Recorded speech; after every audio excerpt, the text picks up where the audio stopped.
ভাই 2 কেজি আম দাও তো। ঠিক আছে ভাই।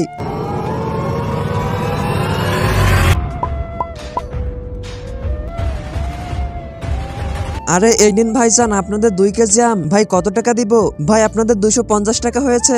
250 টাকা? ওকে এখনই দিচ্ছি। এই নাও ভাই এটিএম কার্ড, এখান থেকে তুমি টাকা বের করে নাও। আরে ভাই কার্ড দিয়ে আমি কি করব? এখানে তো এটিএম কার্ড চলে না, তুমি আমাকে ক্যাশ টাকা দাও। কি তোমার ক্যাশ লাগবে? আরে ভাই আমার কাছে তো ক্যাশ নেই। আচ্ছা তাহলে একটা কাজ করি, এগুলো এখানে রেখে দাও, আমি ব্যাংক থেকে টাকা বের করে আনি। চলো ভাই। আচ্ছা ভাই। হ্যাঁ আমার এতগুলো আম কোথায় গেল? আরে ভাই দাঁড়াও, তোমরা আমার আম চুরি করনি তো? হ্যাঁ আমার এতগুলো আম কোথায় গেল? আরে ভাই তোমার কি আমাদের দেখে চোর মনে হয় যে আমাদের চেক করছো? চলো ভাই। আরে আমার ব্যবসা তো পুরো লস হয়ে যাবে, এতগুলো আম কোথাও উদা হয়ে গেল। আরে ভাই চিন্তা করো না, তোমার মাল যদি হালাল হয় তাহলে আল্লাহ তাআলা তোমাকে কখনোই লোকসান করাবে না। এখন আমাকে 1 কেজি আম দাও।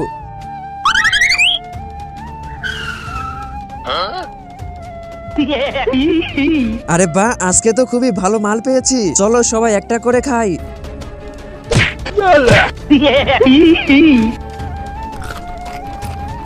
আরে থামো, এতগুলো আম তো আমরা একা খেতে পারবো না, তার থেকে একটা কাজ করি, এগুলো ভেতরে রেখে দিই, এগুলো বিক্রি করে আমরা অনেক টাকা কামাবো, কি বলো? আর আমার টাকাগুলো যে মানি ব্যাগে আছে ওটা নিয়ে আসো, আর তুমি গাড়ি নিয়ে ওখানে চলে যাও, আর ঠিক লোকেশনে ওয়েট করিও।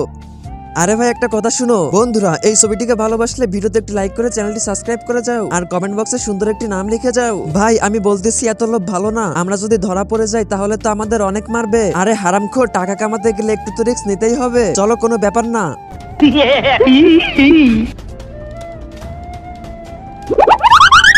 আরে ভাইজান এবার টাকা নিয়ে এসেছি, এবার 2 কেজি না 3 কেজি দেন। 3 কেজি? আরে তাড়াতাড়ি ঢুকা আমগুলো। এই নিন ভাই আপনার 3 কেজি আম, এই নিন ভাই আপনার বাকি টাকা। ঠিক আছে ভাইজান চলে গেলাম। চলো রে। কি আবার আমার আমগুলো কোথায় গায়েব হয়ে গেল? আরে এ আমার সঙ্গে কি হচ্ছে এটা কি? আরে ওয়ালেট, এটা আবার কার? বন্ধুরা তারপর যেটা হলো সেটা দেখার জন্য ভিডিওতে একটি লাইক দিয়ে চ্যানেলটি সাবস্ক্রাইব করে দাও, আর কমেন্ট বক্সে পার্ট 2 লিখে যাও।